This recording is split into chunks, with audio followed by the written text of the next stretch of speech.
MLC city ರವಿಗೆ ಪೊಲೀಸರು night torture ನೀಡಿದ ಪ್ರಕರಣ ಸಂಬಂಧ ಬಿಜೆಪಿಯ ದೂರಿಗೆ ರಾಜ್ಯಪಾಲ ಥಾವರ್ಚಂದ್ ಗೆಹ್ಲೋಟ್ ಸ್ಪಂದಿಸಿದ್ದಾರೆ. ಮುಖ್ಯಮಂತ್ರಿ ಸಿದ್ದರಾಮಯ್ಯಗೆ ಪತ್ರ ಬರೆದಿರುವ ರಾಜ್ಯಪಾಲರು ಸಿಟಿ ರವಿ ಪ್ರಕರಣದಲ್ಲಿ ಸೂಕ್ತ ಕ್ರಮ ತೆಗೆದುಕೊಳ್ಳುವಂತೆ ಸೂಚನೆ ಕೊಟ್ಟಿದ್ದಾರೆ. ಜೊತೆಗೆ ಸಿಟಿ ರವಿಗೆ ಸೂಕ್ತ ಭದ್ರತೆ ಒದಗಿಸುವಂತೆ ಸಲಹೆ ಕೊಟ್ಟಿದ್ದಾರೆ.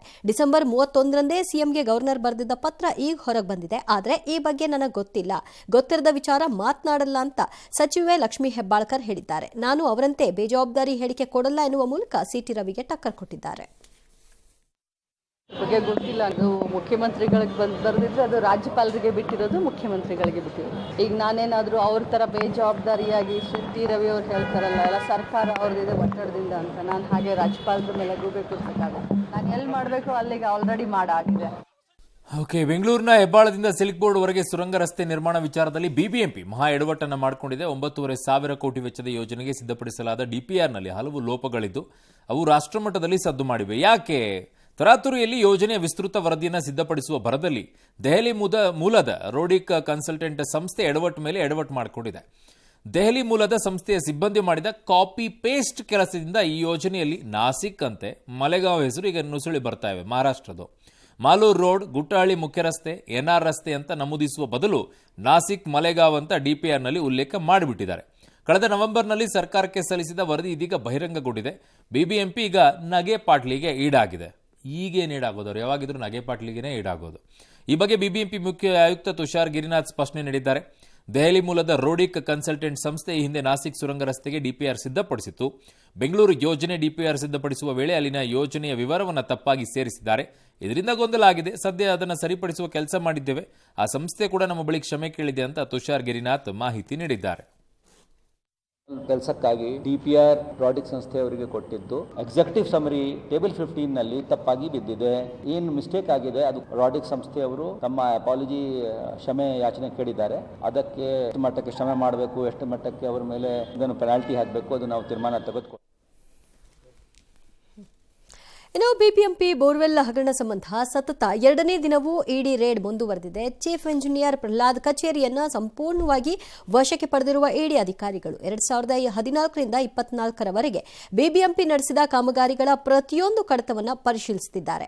ಅಮೃತ್ ನಗರೋತ್ಥಾನ ಯೋಜನೆ ಹಣದಲ್ಲಿ ಅಕ್ರಮವಾಗಿರುವ ಶಂಕೆ ಮೇರೆಗೆ ಇಂದು ಯೋಜನಾ ವಿಭಾಗದ ಚೀಫ್ ಇಂಜಿನಿಯರ್ ಲೋಕೇಶ್ ಸೇರಿ ಹಲವರನ್ನ ವಿಚಾರಣೆಗೆ ಒಳಪಡಿಸಿದ್ದಾರೆ. ಅಂದಹಾಗೆ ಇಡಿ ರೇಡ್ ಇವತ್ತಿಗೆ ಮುಗಿಯುವ ಯಾವುದೇ ಲಕ್ಷಣ ಇಲ್ಲ. ಬದಲಿಗೆ 1 ವಾರ ಈ ರೇಡ್ ಮುಂದುವರಿಯುವ ಸಾಧ್ಯತೆ ಇದೆ. ಹೀಗಾಗಿ ಬಿಬಿಎಂಪಿ ಕೌನ್ಸಿಲ್ ಕಟ್ಟಡದಲ್ಲಿ ಇಡಿಗೆ ತಾತ್ಕಾಲಿಕ ಕಚೇರಿಯ ವ್ಯವಸ್ಥೆಯನ್ನು ಮಾಡಲಾಗಿದೆ. ಈ ಮಧ್ಯೆ ಬಿಬಿಎಂಪಿ ಮೇಲಿನ ಇಡಿ ರೇಡ್ಗೆ ಬೆಂಗಳೂರು ಉಸ್ತುವಾರಿ ಮಂತ್ರಿಗಳು ಆಗಿರುವ ಡಿಸಿಎಂ ಬೇರೆಯದ್ದೇ ಆಯಾಮ ನೀಡಲು ಪ್ರಯತ್ನಿಸಿದ್ದಾರೆ. ಇದು ಬಿಜೆಪಿಯವರ ಆಂತರಿಕ ಕದನದ ಪರಿಣಾಮ ಅಂತ ವ್ಯಾಖ್ಯಾನಿಸಿದ್ದಾರೆ. ಅವರೆಲ್ಲ ಇಂಟರ್ನಲ್ ಫೈಟ್. ಅದಕ್ಕೆ ನಾವು ಸುಮಾರು 1.5 ವರ್ಷದಿಂದನೇ ಆಫೀಸರ್ಸ್ ಹೇಳಿದ್ವಿ. ನಾವು ಅವ್ರೇನೇನು ಕೇಳ್ತಾರೆ ಡಾಕ್ಯುಮೆಂಟ್ ಎಲ್ಲ ಕೊಟ್ಟು ಕೋಆಪರೇಟ್ ಮಾಡಿ ಅಂತ ಹೇಳಿದ್ವಿ. ಏನ್ ಬೇಕಾದ್ರೂ ಕೋಆಪರೇಟ್ ಮಾಡ್ತೀವಿ, ಅದ್ರಲ್ಲಿ ಏನು ತಪ್ಪೇನಿಲ್ಲ. ಯಾರು ತಪ್ಪಿದ್ದವರು ಶಿಕ್ಷೆ ಅನುಭವಿಸ್ತಾರೆ. ಅದಕ್ಕೆ ಯಾಕೆ ವೇಸ್ಟ್ ಮಾಡಬೇಕು? ವೆರಿ ಸ್ಯಾಡ್ ಪಾರ್ಟ್ ಈ ವಿಚಾರದಲ್ಲಿ. ನಿನ್ನೆ ಜಾಸ್ತಿ ಈ ವಿಚಾರದಲ್ಲಿ ಮಾತಾಡೋಕ್ಕಾಗಿರಲಿಲ್ಲ. ಇದು 2016ರಲ್ಲಿ ಆಗಿರುವಂಥ ಬೋರ್ವೆಲ್ ವಿಚಾರ. ಯಾವ ಸರ್ಕಾರ ಇದ್ದಾಗ ಸಿದ್ದರಾಮಯ್ಯನವರೇ ಅಧಿಕಾರದಲ್ಲಿದ್ದರು, ಮುಖ್ಯಮಂತ್ರಿ ಆಗಿದ್ದು 2013ರಿಂದ 16ರಲ್ಲಿ ಆಗಿರುವಂಥ ಈ ಬೆಳವಣಿಗೆ. ಹಾಗಿದಾಗ ಏನೂ ಇಲ್ಲ, ಎಲ್ಲವೂ ಕೂಡ ಕ್ಲಿಯರ್ ಆಗಿದ್ದೀವಿ ಅನ್ನುವಂಥ ಹೇಳಿಕೆಗಳನ್ನು ನೀವು ಕೊಡ್ತೀರಲ್ಲ. ಹಾಗಿದ್ದಾಗ ಏನಿದು? ಅಲ್ಲಿ ಆಗಿರೋದೇನು? ಹಾಗಿದ್ದಾಗ 9,000 ಬೋರ್ವೆಲ್ಗಳನ್ನು ಕೊರೆದಿದ್ದಾರಂತೆ ಬೆಂಗಳೂರು ವ್ಯಾಪ್ತಿಯಲ್ಲಿ. 9,000 ಬೋರ್ವೆಲ್ಗಳು ತೋರಿಸಿ ಅಂತಂದ್ರೆ 1,000 ಬೋರ್ವೆಲ್ ಕೂಡ ತೋರ್ಸಕ್ಕಾಗ್ತಿಲ್ಲ ಅವ್ರ ಹತ್ರ. ಹಾಗಿದ್ದಾಗ ಇನ್ನು 8,000 ಬೋರ್ವೆಲ್ಗಳು ಸುಮ್ಮನೆ ಹಾಕಿದ್ರ ದುಡ್ಡನ್ನ ಹೊಡೆಯಕ್ಕೆ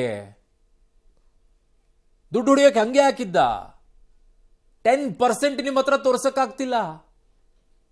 9,000 ಅಂತ ಇನ್ನು ಯಾವ್ಯಾವ್ದ್ರಲ್ಲಿ ಯಾವ ರೀತಿಯಾಗಿ ಹೊಡೆದಿದ್ದೀರಾ ಅಂತ ಆಗಿದ್ರೆ ದುಡ್ಡನ್ನ ಯಾರು ಕೇಳೋರಿಲ್ಲ, ಯಾರು ಹೇಳೋರಿಲ್ದಂಗ ಆಗ್ಬಿಟ್ಟಿದೆ ಬಿಬಿಎಂಪಿ ಅವರಿಗಂತೂ. ಕಾರಣ ಎಲೆಕ್ಷನ್ ನಡೆಸಿಬಿಟ್ಟು ಕಾರ್ಪೊರೇಟರ್ಗಳನ್ನ ಇಡಲ್ಲ. ಈಗ ಎಲೆಕ್ಷನ್ ನಡೆದೂ ಇಲ್ಲ, ಅದಕ್ಕೊಬ್ಬ ಮೇಯರೂ ಇಲ್ಲ, ಆಯುಕ್ತರೇ ಇಲ್ಲ. ಆಯುಕ್ತರು ಇನ್ಯಾರ್ದೋ ಮಿನಿಸ್ಟರ್ ಕೆಳಗಡೆಗೆ ಇರ್ತಾರೆ. ಅವ್ರು ಏನು ಹೇಳ್ತಾರೆ ಅದನ್ನು ಕೇಳ್ಕೊಂಡು ಓಡಾಡ್ತಾರೆ. ಅಥವಾ ಅವ್ರನ್ನ ಒಂಥರ ಜಿ ಹುಜೂರ್ ಅನ್ಕೊಂಡು ಅವರಿಗೆ ಹಿಡ್ಕೊಂಡು ಓಡಾಡ್ತಾ ಇರಿ. ಕೆಲಸಗಳು ಏನು ಮಾಡ್ತೀರಾ ನೀವು ಹಾಗಿದ್ದಾಗ ಬಿಬಿಎಂಪಿಯಲ್ಲಿ? ಅದಾದ ನಂತರ ಇನ್ನೂ ಏನೇನು ಮಾಡಿದ್ರು ಯಾರಿಗೂ ಗೊತ್ತು. ಇನ್ನೂ ಎಷ್ಟು ಬೋರ್ವೆಲ್ಗಳನ್ನು ಇದೇ ರೀತಿಯಾಗಿ ಮಾಡಿದ್ರು. ಕಾರಣ ಅದಾದ ನಂತರ ಬರ ಬಂದಿದೆ, ನೀರಿಲ್ಲ ಅಂತೇಳಿ ಬಡ್ಕೊಂಡಿದ್ವಿ, ಅವಾಗ ಬೋರ್ವೆಲ್ ತೆಗಿತೀವಿ ಅಂತೇಳೆಲ್ಲ ಹೋದ್ರು. ಆದಿನ್ನೂ ಎಷ್ಟಿದೆ? ಇದು ಬರೀ 2016 ಲೆಕ್ಕ. ಇದು ಎಷ್ಟು ದುಡ್ಡು ಹೊಡೆದಿರ್ಬೇಕ್ರಿ BBMPಯಲ್ಲಿ? 9,000 ಬೋರ್ವೆಲ್ ಅಂತ ಹೇಳ್ಬಿಟ್ಟು 1,000 ಬೋರ್ವೆಲ್ ಕೂಡ ತೋರ್ಸಕ್ ಆಗ್ತಾ ಇಲ್ಲ ನಿಮ್ಮ ಹತ್ರ ಅಂತಂದ್ರೆ, ಕಣ್ಣಿಗೆ ಕಾಣಿಸೋ ರೀತಿಯಲ್ಲಿ, ಅಯ್ಯಪ್ಪ ಕಾಣದೇ ಇರೋ ರೀತಿಯಲ್ಲಿ ಇನ್ನೆಷ್ಟು ದುಡ್ಡು ಹೊಡಿತೀರೋ ನೀವೆಲ್ಲ. ಜನ ಕೊಟ್ಟಿರುವಂಥ ತೆರಿಗೆ ದುಡ್ಡಲ್ಲಿ ಅನ್ನ ತಿಂತೀರಲ್ಲ, ನಿಜವಾಗ್ಲೂ ಅನ್ನನೇ ತಿಂತೀರಾ ಅಥವಾ ಇಲ್ವಾ? ನೀವೆಲ್ಲ ಸಂಬಳ ಬರುತ್ತೆ ಅಲ್ವಾ? ಸಂಬಳ ಜೊತೆ ಕಾರಲ್ಲಿ ಸರ್ಕಾರಿ ಕಾರೇ ಅಲ್ವಾ ಓಡಾಡಕ್ಕೆ? ಜನ ಕೊಟ್ಟಿರೋ ತೆರಿಗೆ ದುಡ್ಡಲ್ಲಿ ನಿಮಗೆ ಡಿಸೈಲ್ ಅಲ್ವಾ? ಇಷ್ಟೆಲ್ಲ ಇದ್ದಾಗಲೂ ಕೂಡ ನಿಮಗೆ ಇನ್ನೂ ಏನು ಮೂತಿಗೆ ಒರೆಸ್ಕೋಬೇಕು? ಅದಕ್ಕೆ ಆ ರೇಡ್ ಮೇಲೆ ರೇಡ್ ಆಗುತ್ತೆ ಲೋಕಾಯುಕ್ತರು. ಅವ್ರಿಗೂ ಹೇಳ್ತೀವಿ, ನೀವು ಬರೀ ರೇಡ್ ಮಾಡೋದಲ್ಲ ಸಾರ್, ಒಳಗಡೆಗೆ ಎಷ್ಟು ಜನ ಹಾಕಿದ್ರಿ ಅಂತ ತೋರಿಸಿ ಅಂತೇಳಿ, ಅಥವಾ ಎಷ್ಟು ಜನರ ಆಸ್ತಿಯನ್ನು ಸೀಸ್ ಮಾಡ್ಕೊಂಡ್ರಿ ಅಂತ ಹೇಳಿ, ಅದು ತೋರಿಸಲ್ಲ. ಆ ಕಡೆಗೆ ರೇಡ್ ಅಂತೆ, ಈ ಕಡೆಗೆ ಇವರು ರೇಡು. ಹಿಂಗಾಯ್ತು ಇಷ್ಟೇ ಕೇಳೋದಾಗೋಗ್ಬಿಟ್ಟಿದೆ ನಮ್ಮ ಜನರದ್ದು ಎಲ್ಲ ಕತೆ. ನಮ್ಮನ್ನು ಸೇರಿದಂಗೆನೆ ಎಲ್ಲರಿಗೂ. ಮುಂದೆ ಏನಾಯ್ತು ಈ ವಿಚಾರದಲ್ಲಿ? ಎಷ್ಟು ಜನ ಒಳಗೆ ಹಾಕಿದ್ರಿ? ಈಗ 9,000 ಬೋರ್ವೆಲ್ ಅಲ್ಲಿ ಬರೀ 1,000 ಕೊಡ್ತಿದ್ರು. ನಿನ್ನ 8,000 ಬೋರ್ವೆಲ್ ದುಡ್ಡು ಯಾವನ್ ಕೊಡೋದು? ಈಗ ಜನರ ದುಡ್ಡು ತಾನದು. ಯಾರು ಕೊಡೋದು? ಯಾರಿಗೆ ಅದನ್ನ?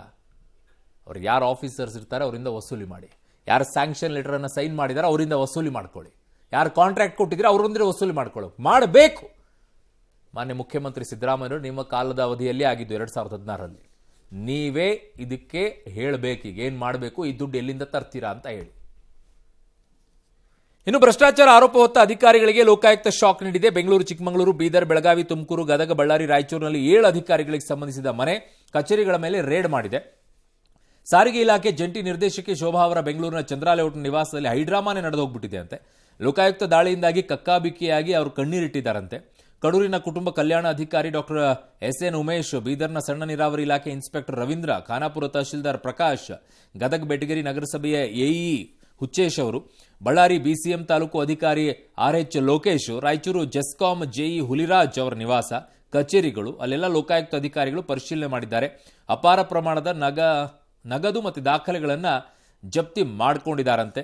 ಆಸ್ತಿಗಳು ಎಷ್ಟು ಮಾಡ್ಕೊಂಡಿದ್ದಾರೋ ಯಾರಿಗೆ ಗೊತ್ತು.